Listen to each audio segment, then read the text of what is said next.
Official Facebook account ng motivational speaker at social media personality na si Rendon Labrador ay burado na. Dininag ang dasal ng karamihang netizens na pati Facebook account ni Rendon Labrador ay mabura na rin kaugnay ito sa nakaraang pag-burn ng TikTok sa kanyang account rito. Matatandaan na marami ang nagbunyi sa pagka-burn ng TikTok ni Rendon, at ngayon ay nasundan agad sa pagtanggal ng Meta sa kanyang official Facebook account. Umani ng samot-saring komento ang netizens at nais nila na pati YouTube at Instagram ni Rendon ay mabura na din, at ang malala pa ay sana siya rin daw ay mabura na. Kaugnay sa buradong Facebook account ni Rendon ay nagpahayag ng komento ang dating nakatunggali niya sa YouTubes na si Kiko Matos. Nagpahayag ito ng pagkagalit at pagbubunyi na tila nang aasar pa. Nagpasaring naman ang unkabogable superstar na si Vice Ganda kung nakapagmas report na ba ang lahat. Isa rin kasi si Vice Ganda na walang pigil na inupakan ni Rendon sa social media.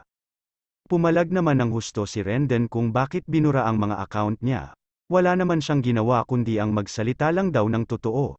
Pero ang mga naghuhubad sa SOCMED ay wala namang pagbuburang nangyari. Mahaba-haba na rin ang pagiging malaya ni Rendon Labrador sa social media. Kung sino-sino na lamang ang binangga niya subalit karamihan dito ay walang pumetol sa kanya. Tila kung ano ang itinanam niya ay iyon din ang inaani niya ngayon. Tadtad man ng basher si Rendon ay wala pa rin siyang pakialam. Siya rin ang dahilan kung bakit lumala ang issue ng It's Showtime sa MTRCB kung saan napatawan na nga ito ng 12 days suspension. Naglabas pa nga siya ng video pasasalamat sa pamunuan ng MTRCB dahil sa aksyon na ginawa nito. At nag-offer pa ito ng pangkape sa lahat ng taga-Mount Herb, ngunit pinagtawanan lang ng netizens si Rendon dahil pangkape nga lang daw ang afford nito. Masaya man si Rendon sa nangyari pero may kapalit na nito agad.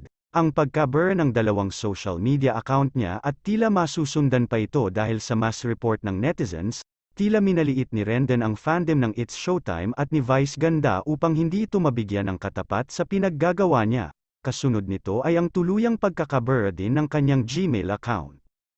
Opinyon, kahit kailan ay hindi naging mali ang paglalahad ng katotohanan. Subalit nakaayon rin ito kung papaano mo ito inilapag sa mga tao.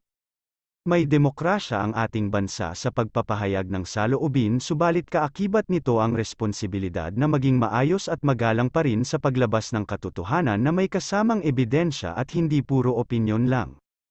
Maging maingat din sa paglatag sa social media dahil iba't ibang uri ng netizens meron tayo. May konserbatibo, may liberated at iba pa. At mag-isip bago mag-post si Rendon kasi ay sa kanya na mismong bibig nang galing na kapag may naisip siya ay pinupost niya agad ito at kung magkamali man ay hihingi lang daw siya ng public apology. Tingin ng karamihan ay may tupak sa pag-iisip si Rendon, subalit may iilan naman na kumakampi sa kanya ngunit nabibilang lang yata ang mga ito. Laging tandaan, think before you post.